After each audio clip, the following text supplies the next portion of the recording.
akur eta teh teu aya teu islah jeung Allahna. Aslah Allah heula tujuanana heula ibadahna. Nya eta jalma teh bolak-balik ibadahna mah getol eta umroh nama tapi jeung pamajikanana parasehat wae. Tapi jeung mitohana teu akur. Boro-boro jeung mitohana jeung indung jeung bapana ge pasea wae.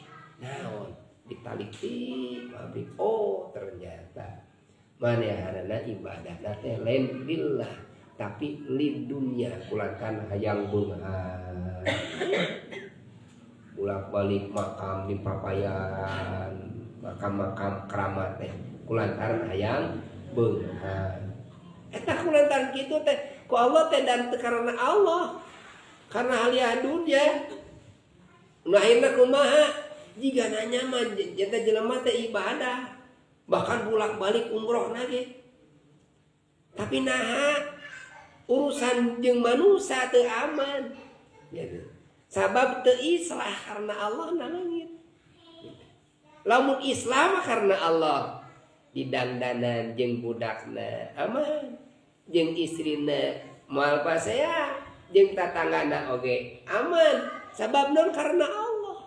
Tapi lamun kulantan aya karena Allah na lid dunya ibadahna teh lain karena Allah ku Allah mah didangdanan gitu.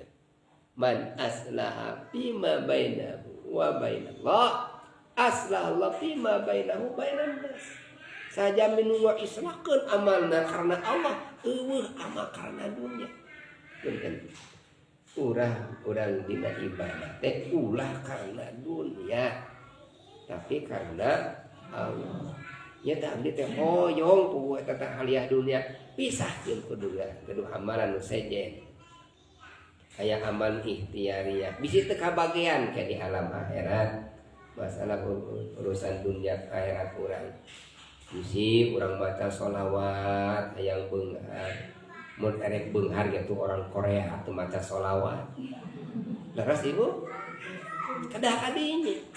Tinggal itu orang Cina balaleung triliunan urang mah karek boga duit samilian digagahna bea kadae batur mah triliunan biasa-biasa di kokolor tara salat duha tara maca tabarok manehna mah balaleung eta teh datangna teh ka ieu mawa eta ka kelenteng gitu mawa buah-buahan gitu nah anu kitu teh nah da dunia mah tos dipasikeun kitu